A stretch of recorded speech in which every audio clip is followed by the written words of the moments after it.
Welcome back to Daft on Draft. I'm your host, Dalton Miller, joined as always by my co-host, Corey Kinnan, or social media, the fake Corey Kinnan. We took yesterday off. We needed an off day. We needed a rest day. Sometimes it's just better to take a break, and we needed to do that. Corey is feeling a little bit under the weather. He's about to have his Michael Jordan flu game today because we have Daft or Draft, and we have a big one today. We are doing all wide receiver talk for this Daft or Draft, and we are talking about three of the top receiving prospects in the NFL draft. We have some hot takes. We're going to Daft them, or we are going to draft them. Corey's going to read them off, and then we're going to answer them. But first, I have to ask, Corey, how are you surviving right now? I'm doing better. Again, I'll probably have to mute up throughout this recording and cough a little bit, but I've got my glass of water with me, and I'm ready to go. So I'm doing a little bit better today. Slept quite a bit today, and yeah, I'm ready to roll. Then let's get to it. What is the first Daft or Draft? Yeah, so the first Daft or Draft, let's start with, again, this is a wide receiver edition. So all three of these are related to wide receivers. So let's start with Luther Burden. Daft or Draft, Luther Burden would be better off transferring to a school that can utilize him versus entering the 2025 NFL draft. Oh, I'm going to Daft this. I want to draft it, but I think when you have the hype that he came into the season with, obviously the production hasn't been great so far this year. But with all of that hype, with his athleticism, and with the questions that he has on tape in his game, it might hurt him more if he went back to school, went somewhere else, used him more as a traditional wide receiver, and people saw that he wasn't very good at it. I'm not saying that he isn't, but we don't get the opportunity to see him be a real wide receiver. Plays primarily in the slot. He runs no route tree from the slot. Yeah. And most of his production comes on finding holes in zones, on crossing patterns, on screens, some verticals here and there. There is practically no nuance to his production whatsoever. He's fantastic after the catch. He's got a great frame. He's probably 5'10", 5'11", 210, built kind of in that running back mold. But I don't see the nuance and detail as a route runner, even asked to do what he is asked to do. Like I had this conversation earlier talking about Trey Harris in the Ole Miss offense. Trey Harris does not run an expansive route tree. He plays for Ole Miss. But what he runs, he does at a high level. He has high levels of detail. He is able to really play with defensive backs and make their jobs difficult, even if his job isn't incredibly difficult or expansive in that offense. So that is my thing with Luther Burden. I think with the hype he has right now, even on a down year, it's probably going to be a top, I want to say a top 3, but like legitimately a top 5 receiver in this class, probably still go in the first round. So if I'm him, I can't pass that opportunity up. Yeah, that's the thing. I'm going to adapt it too because first round money is more than NIL money for a year. Yeah. But what makes me a little bit skeptical is that top 10 money is much different than top 20 money. Mm-hmm. Like it's like millions of dollars different. Yep. And so if you can transfer to somebody who will give you a bag for a year and you can prove that you can play on the outside and you can run more than verticals, slot fades, screens, deep outs, there's something tempting about that. The guy has less than 300 yards in his last 5 games total and no touchdowns. 1 rushing touchdown. Yeah. 1 touchdown, no receiving touchdowns in his last 5 games and less than 300 yards. Like that's rough, man. His production and not just that, but he's not even the number one receiver on that football team right now. No, and he hasn't been all year. Right. Even when Cook was healthy, Weiss was getting more work. Yeah. Dane Brugler still has him as his 10th overall prospect in the class. If he goes top 10, sure. And if Dane has him at number 10 still, with the production issues, with the issues that we see on his tape, you have to assume that that's what he's hearing as well. Yeah, you have to.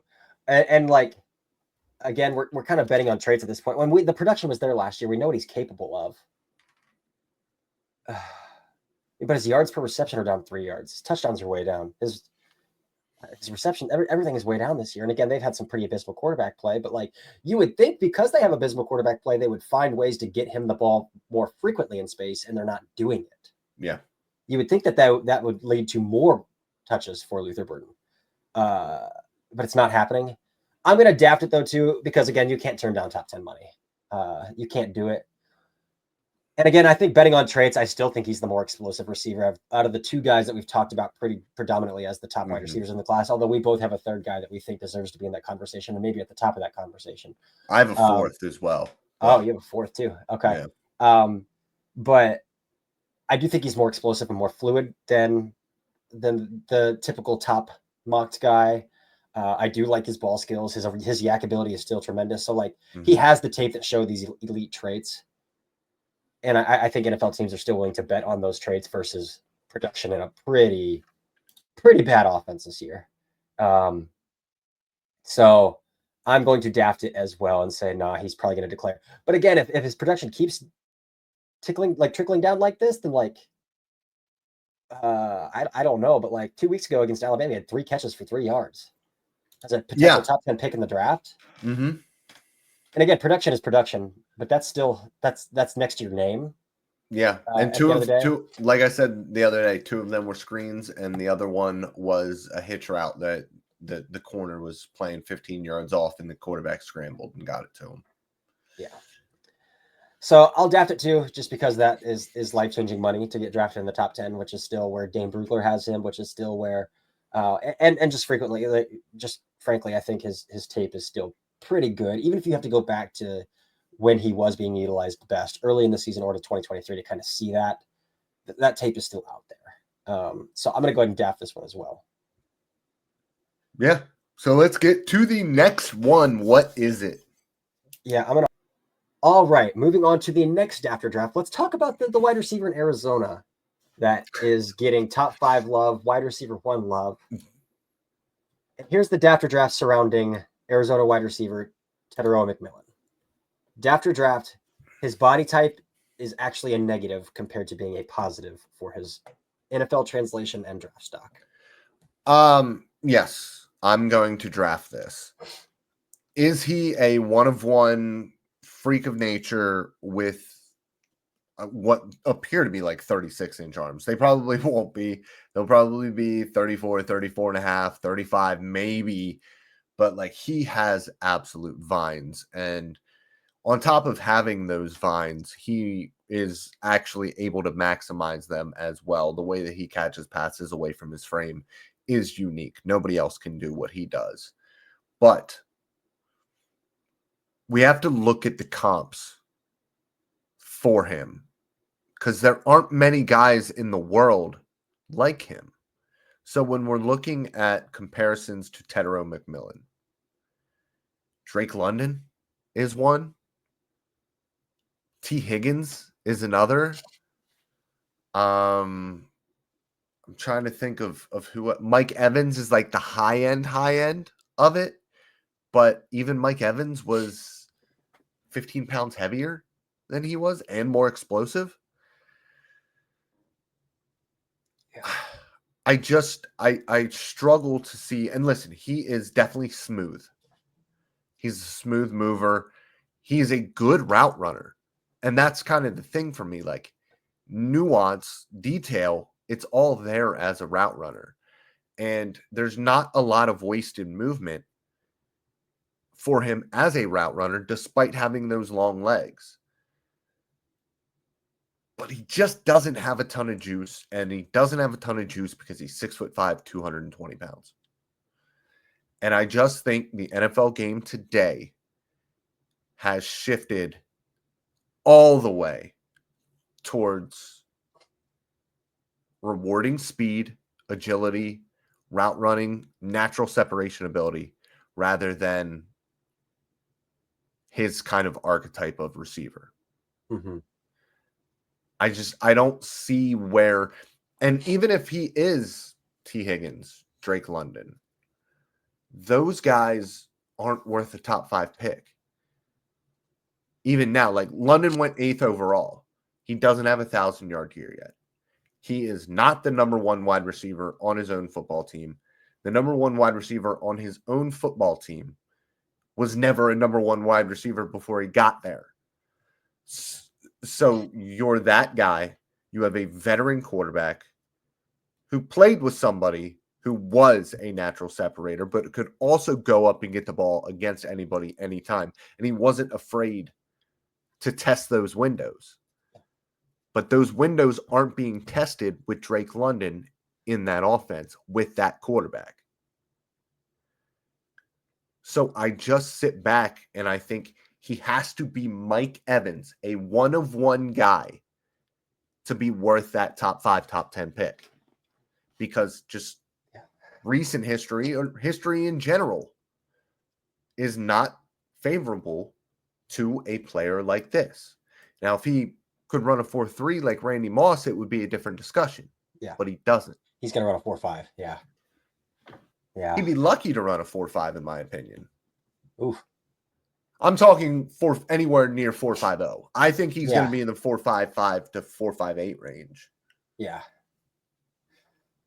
Yeah, I agree. Again, we talked about it a little bit on the last podcast, so I'm going to draft this one as well. That the dominant parts of his skill set and the weaknesses of his skill set do not match his body type. For example, I think he's incredibly fluid at that size, but that's a trait you typically see in a smaller, twitchier wide receiver.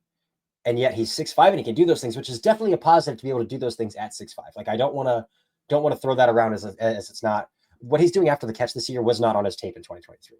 He's showing a lot more after the catch, the ability to make a man miss in the open field. Again, you mentioned no wasted movements on his routes. He is incredibly fluid, very, very good hip sync at 6'5", and that's rare. But at 6'5", if you cannot separate, which we both kind of discussed, that like we don't think he's an overly explosive athlete, and it's pretty caked on his tape that he doesn't get a lot of separation, then you have to be able to play through contact. Mike Evans, and even Mike Evans, Mike Evans is a different story because Mike Evans separated through brute force. Like when he stacks somebody, he tends to leave him in the dust. But Tetairoa McMillan doesn't have that level of play strength, in my opinion. Even with Drake London, former basketball player, he could elevate vertically and separate in the air. Again, Tetairoa McMillan has vines for arms, which helps him. But I don't think he's an explosive athlete like Drake London was, to elevate vertically and separate in that way either. So it's hard to see how that body type, without being able to separate either in the air or vertically or play through contact, is going to be beneficial to him at the next level. You need a Joe Burrow like quarterback. Yes. You need a Josh Allen. You need a Patrick Mahomes. You need to go to a situation where you have a quarterback willing to consistently test tight windows and have absolute trust in that pass catcher. Yeah. In those situations. And those quarterbacks are just not very abundant at the NFL level. No. But I will say the interesting thing about McMillan, and kind of Mike Evans is doing the same thing. Mike Evans, before his injury, was playing 31% of his snaps in the slot. McMillan's playing a lot of snaps in the slot as well. Mm-hmm. So if you have a plan that you can use him in the slot, and be able to create mismatches that way, where he's not always matched up with corners on an island, Yes, but for a guy who's 6'5" and 212 pounds, you would love to not have to be scheme specific with him. Because again, McMillan's playing 21% of his snaps in the slot this year. And he's had quite a bit of production in that way. So do you draft him as a big slot because he can't separate, but he can find green grass and he'll catch everything in his radius, in his vicinity? Sure. But that also kind of feels like you're using a top 5 pick on a big slot then.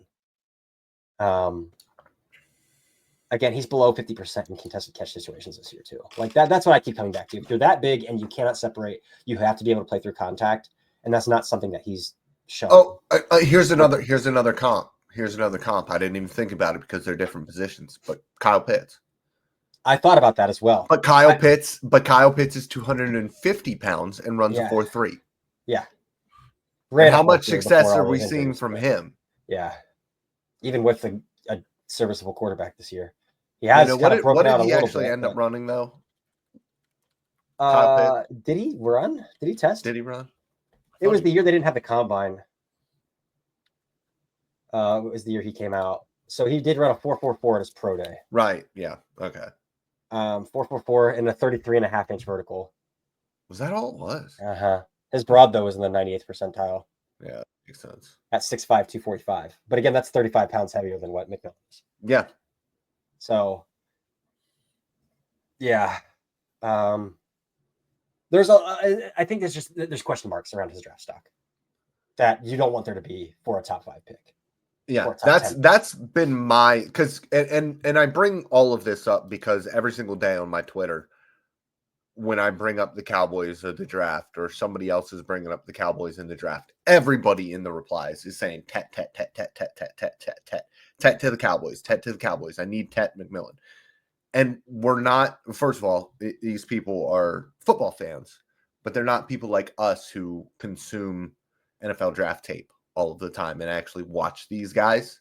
They see the highlights or, see them on social media, see the stats from Arizona, and don't actually sit down and watch these guys and understand that is not a fit for Dak Prescott. That is not the type of wide receiver that Dak Prescott has found success with.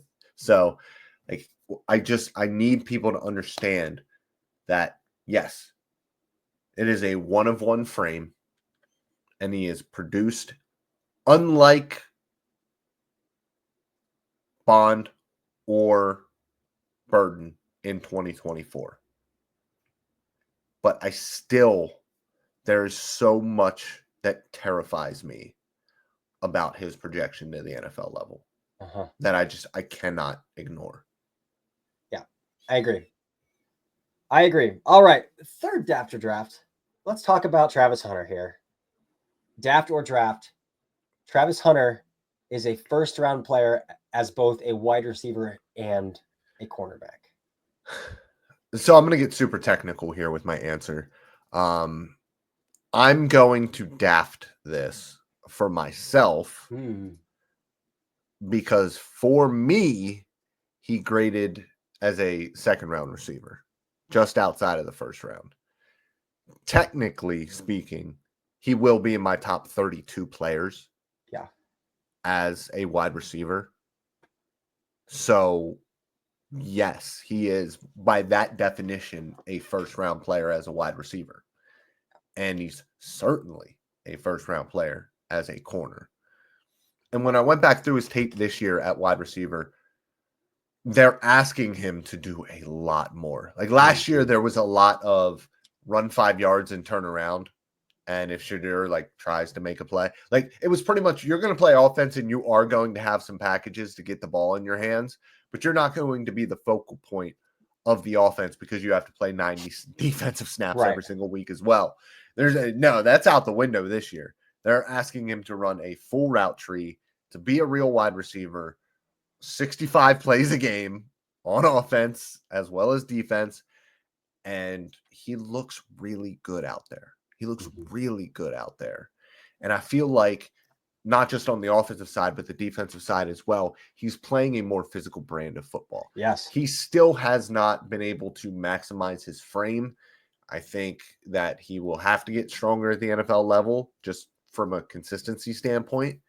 but he's been playing with more natural physicality this year, which has been nice to see, specifically because he plays in 90% of their offensive and defensive snaps. That's a lot of toll on your body.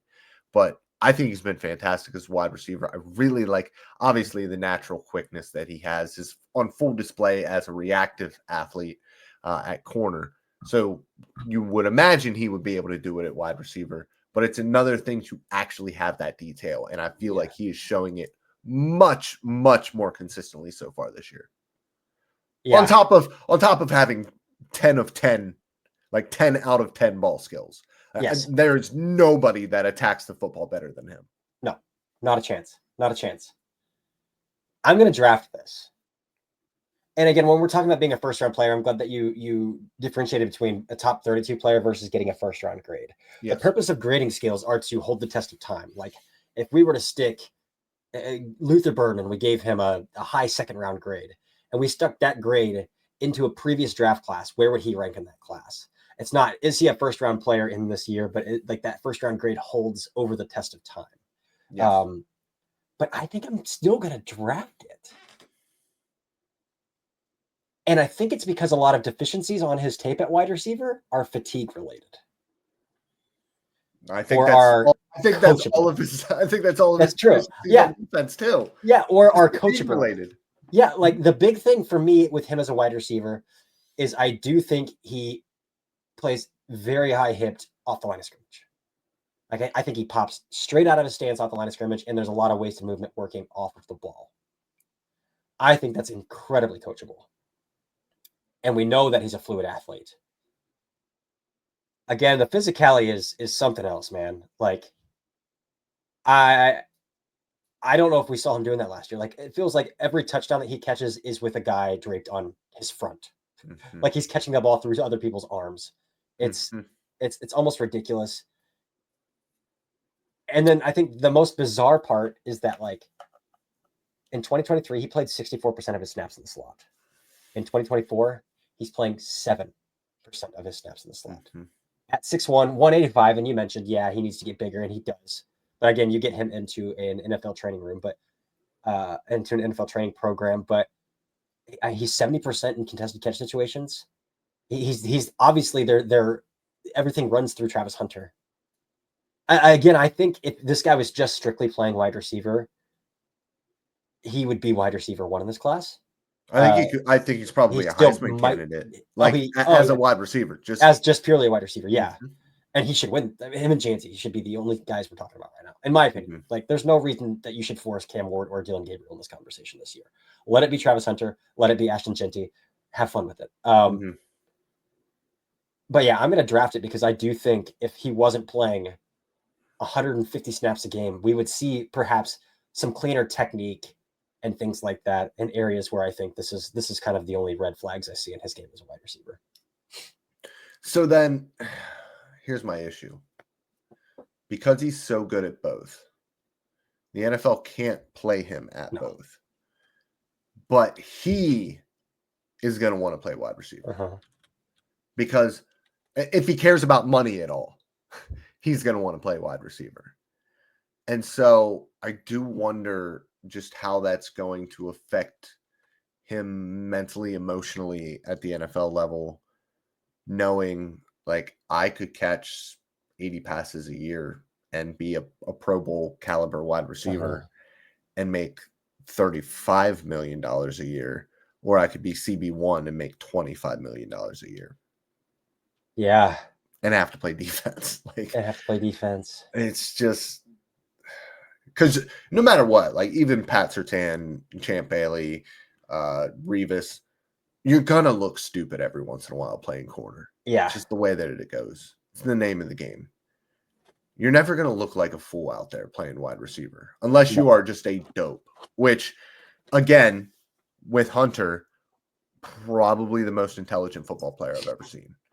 And that extends to the offensive side of the ball because I've talked about him on the defensive side of the ball and his ability in zone coverage, but the ability to plan out his attack before the ball even gets to his hands and be able to make guys miss just innately and still have absolute full concentration on the football as it's still arriving to him is something that I don't think I've ever seen before. Like ever. Like there are guys who are unbelievable after the catch. There's guys who have great feel, but it's actually like he has eyes in the back of his head. Yeah, it's truly amazing. And if his contact balance was better, if he was a little bit more physical, we're talking about somebody who would have a Debo-like post-catch ability, like insane generational type ability after the catch. Yeah. But he's just not sturdy enough to have that yet. And we talk about Tetairoa McMillan's arms, and Travis Hunter has absolute vines as well. Mm-hmm. He's got absolute vines as well. So I had to look this up because we've talked about the closest comp to what Travis Hunter is at the NFL level is probably his head coach. Yeah. It's probably Deion Sanders, listed at 6'1", 195 when he was playing football. So Travis Hunter's listed at 6'1", 185. But can he add on 10 pounds of muscle? Sure. In 1996, Deion Sanders played pretty much full-time wide receiver and corner. That's the only year he did. He did have some targets like in Atlanta before that as well. Like, but we're talking like 10 targets in 1993, 11 targets in 1998. Not significant. 1996, 67 targets, 36 yards or 36 catches, 475 yards receiving, and 1 receiving touchdown as well. On top of being the return specialist that he was as well, 6 career punt return touchdowns. And in 1996, he only had 1 return. So they did peel him off punt return that year for playing both ways. And Travis Hunter doesn't really play special teams, but I think we could see that. I mean, 67 targets is what? 3 targets a game? 4 targets a game? Like, that's not a lot of workload on the offensive side of the ball. And I think that could keep him happy. But again, I do think he's a player where you're going to have to find a way to get him the football on the offensive side of the ball. Absolutely. I think no matter what, he has to be a part of your offensive game plan one way or another. Yeah, for sure. So I look at that 1996 season when Deion was 29 and where he put up 36 catches, 475 and a touchdown. I think that's something that we could legitimately see Travis Hunter do, and not just 1 year of his career. Yeah. Maybe by the time he hits 27, 28, 29, you want to start peeling back some offensive snaps. But like while he's still 21, 22, 23, get him on the field 15 offensive snaps a game. Target him 4 or 5 times a game. Like, yeah, you have to get the ball in his hands. And because I do think at the end of the day, he would be a first-round type wide receiver if he wasn't playing on the defensive side of the ball full-time as well. First-round grade type receiver. Again, even as a receiver, I would agree that I would probably give him a top 32 grade as well. But, yep.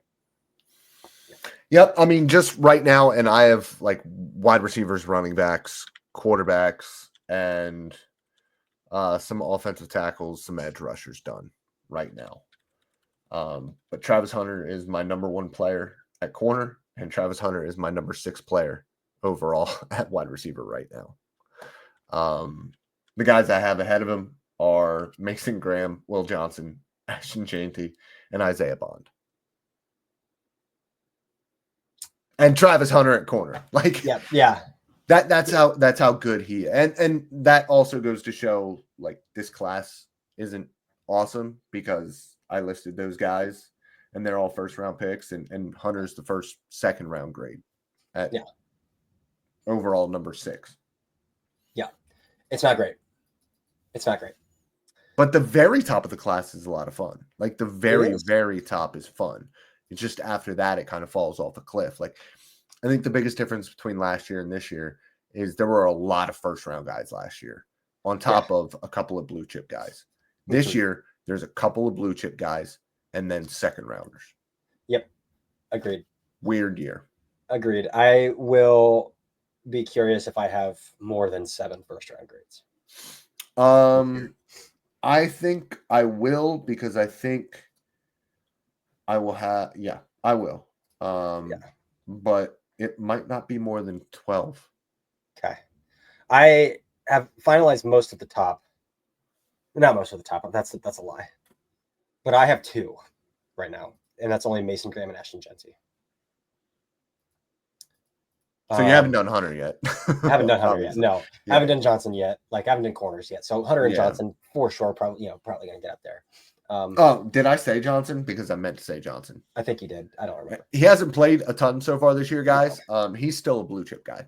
Like he for sure. Nobody talks, and I tweeted this out earlier today. Like nobody has said a fucking word about Will Johnson all year. I haven't heard his name once. Mm-mm. That dude is still that dude. Mm-hmm. Still that dude. Yep. But like, I didn't put a first round grade on Will Campbell, even as a guard. I didn't put a first round grade on Kelvin Banks. Like, and again, with some athletic testing, I think like a guy like Will Campbell could get up there if he tests well. But like, I don't know, man.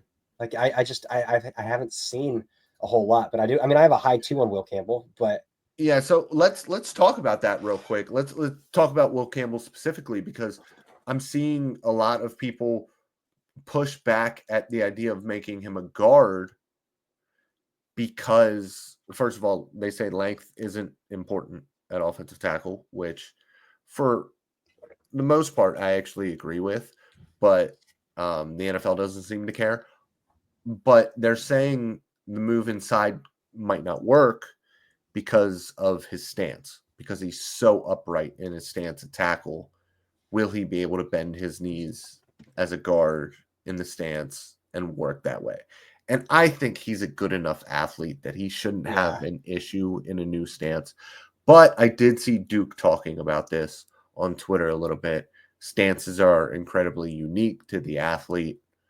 And so I do wonder how much trouble he might have being a little bit more square and in that guard stance rather than a traditional tackle stance, and a traditional tackle stance that is also very upright. Yes, it is. That is really interesting. Yeah, because it's not something, and this is what I really like to do. I like to hear people's perspectives on things, because I can't think of every situation. Right. And so when somebody comes up and says something like that, it makes you reevaluate things a little bit. Like, hey, like, could this be an issue? And then that's kind of the way that you have to think about it. But same thing happened with somebody bringing up Luther Burden and Tet as a fit for Dak Prescott and saying, this is why, like, hey, I think Luther Burden is a better fit. And he's somebody I like for the Cowboys early on. And I had to ask, like, why? Why is he a better fit than Tet? And it's because of the type of wide receiver that he is compared to Tet. I agreed with that, but I just disagree on the evaluation of Burden overall, I guess. That is really interesting. I haven't really thought about the stance thing, but what I do know about his tape is that he's better when he's frame to frame with the guy across from him. Right. And what he's worse at is dealing with speed and bend off the edge. Like that's where he gets cooked. Mm-hmm. And I think he's just an okay athlete, like above average athlete, but I don't think he's an extraordinary athlete. And I think that's where I dinged him the most. Like the NFL, you are going against extremely good athletes, top of the tier athletes all the time. And so like, I think that's where I struggle most with Will Campbell is that like, I don't see a super fluid mover when he's redirecting. You know, I don't see a lot of like a pure mover when he's asked to get wide or climb. You know what I'm saying? Like, there's a lot of stiffness in his lower half that I struggle with. Yeah, so I watched him a little bit today because I'm trying to do like the top of my big board right now, and I watched 2 quarters of him against Texas A&M, and I said, yeah, this isn't he's not going to be a top 5 guy on my board. It's probably not going to be a top 10 guy on my board. And he's still a good player, but I do think like I watched Abdul Carter. Yeah. And I think Abdul Carter would absolutely obliterate Will Campbell at offensive tackle because he is. Kyle Kenner did. Well, yeah. But I don't think it's necessarily a length issue either, because I think Abdul Carter is 32-inch arms. If that, like his arms are not anatomically long. He looks short armed, but it doesn't matter. A lot like Micah, it doesn't matter all that much for him, because he specifically is really able to control the wrist. And that's something that I've seen Will Campbell struggle with along the arc. And I don't think that's necessarily a length issue per se. But when you are able to get into his chest with that left hand and control with the right that makes Campbell's life a lot more difficult for himself. And so that's kind of the issue that I see with him giving up that arc rush a little bit more than what I would like to see from what is supposed to be a franchise left tackle. Yeah, agreed. And again, that's ultimately why I'm going to grade him as a guard. If you can't stop speed and bend, like if you don't have good knee bend, if you don't have good flexibility, like I don't length be damned. Like if you don't have that, if you don't have knee bend, like what are we doing here? So yeah, but we got a little bit outside of the wide receiver talk there at the end there with Will Campbell. Yeah, you know what happens. It's a little preview for building our boards up here coming up in the next week or so. So yeah, I like having those conversations. But yeah, that's another episode of the Daft on Draft podcast, another edition of Daft or Draft. We talked about 3 wide receivers in this class. I hope you enjoyed. Again, we'll be back tomorrow, health willing and feeling a little bit better. So we'll be back tomorrow to talk about week 12 and what kind of one-on-one matchups there are in terms of draft prospects. So we're dwindling here. It's getting a lot of fun down the stretch here. So we're going to get into some more ranking specific discourse, which is so much fun. So much fun. More in-depth finalized scouting reports to talk about. So stay tuned. But for now, this is another episode of the Daft on Draft podcast.